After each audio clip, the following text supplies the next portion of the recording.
Who is the most unlikely person your husband got jealous of? My husband wants me to quit my cafe because of a special needs customer. I have been married to my husband for about 2 years. In total, we've been together for 5. We've been blessed with 2 kids. I run a cafe with my sister. It's located in a popular neighborhood frequented by office workers. There's also a day center for special needs people nearby. There's a young man with Down syndrome who works there. Every morning, his taxi drops him off at 7:30 a.m. He comes to our cafe for breakfast and coffee. He sits on the same table facing my workstation each time. He doesn't say much. He simply smiles and asks how I'm doing and what my plans were for the day. He refuses help from my sister or any of the girls working in our cafe. He waits until I'm available. His shift starts at 8 a.m. Our cafe closes at 4 p.m. 30 minutes before closing. He comes by, sits on the same table, and waits for his taxi. I usually give him a soda or a smoothie, and it's on the house. When I'm not working, he gets very confused. He shows up and then leaves without eating. My sister and her wife had dinner with my husband and I one night.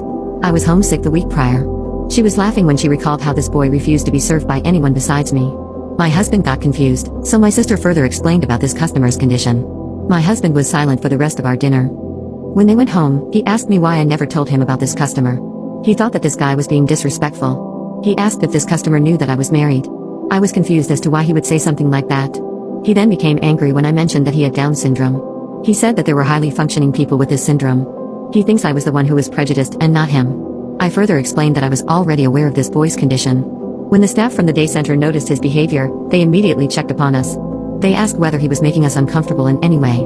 They explained that he had the mind of a little boy. His habits are normal given his syndrome. We reported he was very polite and pleasant in our dealings. My husband still wasn't very happy. The following week, my husband showed up at 7:30. He took that exact table the boy usually sits at. When the boy arrived, he was flustered. He didn't know what to do. He stood near my workstation with his sandwich and coffee in hand. I asked him whether he wanted me to help him find another table. My husband became very angry. He told the boy to respect me as I'm a married woman. He warned him not to come or stare at me again. The boy apologized. He left and stood outside further confused by what had just happened. I was heartbroken and begged my husband to apologize, and to leave the boy alone. He said that he didn't care because it's obvious that this boy's in love with me.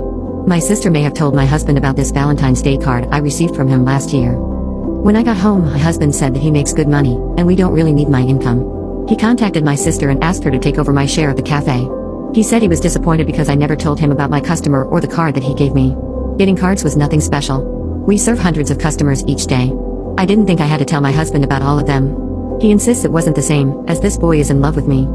After some time, my husband learned more and finally understood this boy's condition. He promised to apologize to the boy personally. I told him that he certainly scared the boy. He came to our cafe not knowing whether it was okay to sit on his usual spot or not. I talked to the staff at the center.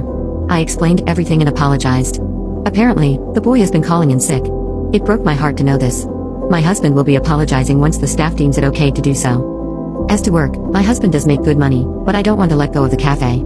I presently own 65%. I love my cafe. As a compromise, I will be hiring someone to take over my work. That way, I can maintain ownership and be a full-time mom at the same time. My husband happily agreed to this.